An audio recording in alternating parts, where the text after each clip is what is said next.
Kerala crime files season 2 ഇന്നലെ ഹോട്ട്സ്റ്റാറിലൂടെ റിലീസായി. ഞാൻ കണ്ടു തീർത്തു. 6 എപ്പിസോഡേ ഉള്ളൂ. അതും 25 മിനിറ്റ് ഡ്യൂറേഷനാണ്. ഓൾമോസ്റ്റ് 5 എപ്പിസോഡിനും. ലാസ്റ്റ് എപ്പിസോഡ് മാത്രം 44 മിനിറ്റ് ഉണ്ട്. പെട്ടെന്ന് ഒരു 2.25 മണിക്കൂറുള്ള ഡ്യൂറേഷൻ ഒരു സിനിമ കാണുന്ന രീതിയിൽ കാണാം. അതാണ് ഇതിലെ ഏറ്റവും വലിയ പോസിറ്റീവും. ക്രിസ്പ് റൺ ടൈം, പക്കാ റൺ ടൈമാണ്. പിന്നെ ഉഗ്രൻ സീരീസ് ആയിട്ടാണ് എനിക്ക് തോന്നിയത്. പക്കാ സീസൺ, ഒരു ക്രൈം ത്രില്ലർ സീരീസിൻ്റെ അല്ലെ ഇന്ത്യയിലെ തന്നെ ഒരു സീരീസിൻ്റെ ബെസ്റ്റ് സെക്കൻഡ് സീസണായിട്ടാണ് എനിക്ക് തോന്നിയിട്ടുള്ളത്. One of the best. Best എന്ന് പറഞ്ഞാൽ വലിയ അവകാശവാദം പറയുന്നില്ല, വൺ ഓഫ് ദ ബെസ്റ്റ് ആണ് ഉറപ്പായിട്ടും. ഉഗ്രൻ സ്റ്റാർട്ടിങ്, പക്ക സ്റ്റാർട്ടിങ്. ആദ്യത്തെ 5 മിനിറ്റിൽ തന്നെ നമ്മൾ ഇതിലോട്ട് ഇന്നാവും. ഫസ്റ്റ് 3 എപ്പിസോഡ് തീരുന്ന അറിയത്തില്ല, കണ്ണടച്ച് തുറക്കുന്നതിന് മുമ്പാണ് തീരുന്നത്.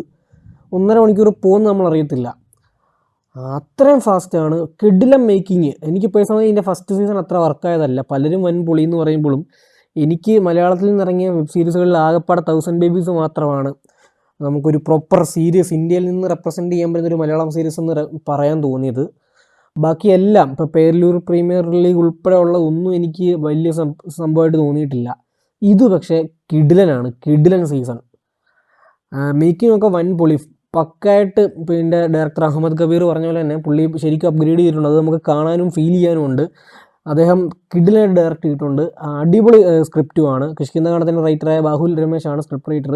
ആ ലെവൽ ഇല്ലെങ്കിൽ പോലും ഒരു ക്രൈം ത്രില്ലറിന് വേണ്ടത്, ഞാൻ എപ്പോഴും ഒരു ക്രൈം ത്രില്ലർ കാണുമ്പോൾ എൻ്റെ പ്രിഫറൻസ് ഇതിൻ്റെ ക്ലൈമാക്സിൽ ട്വിസ്റ്റ് റിവീലിങ്ങോ അല്ലെങ്കിൽ ഇതിൻ്റെ ഒരു ആകത്തുകയുള്ള കഥയോ പുതിയ കഥ അതിലൊക്കെ ഉപരി അതൊക്കെ കിട്ടിയ ബോണസാണ്. എനിക്ക് വേണ്ടത് അത്രയും നേരം നമ്മളെ ക്യൂരിയോസിറ്റിയിൽ മുൾമുനെ ഇരുത്താൻ പറ്റണം.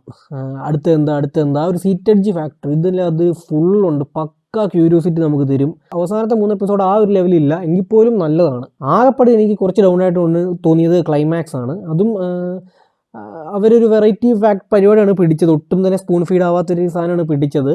എനിക്ക് ആ സ്പൂൺ ഫീഡിങ് ഫാക്ടർ ഇല്ലാത്തതല്ല കുഴപ്പമായത്, അത് കുറച്ചുകൂടെ ഇങ്ങനെ സിനിമയെപ്പറ്റി അങ്ങനെ അധികം ശ്രദ്ധിക്കാത്തവർക്കായിരിക്കും പ്രശ്നം വരുന്നത്. എനിക്ക് തോന്നിയത് അത് വേറൊരു സാധനം അവിടെ കൊണ്ടുവരാമെന്നൊക്കെയാണ് എനിക്ക് തോന്നിയത്. ഒരു സിമ്പിൾ സാധനമായി പോയല്ലോ തോന്നി.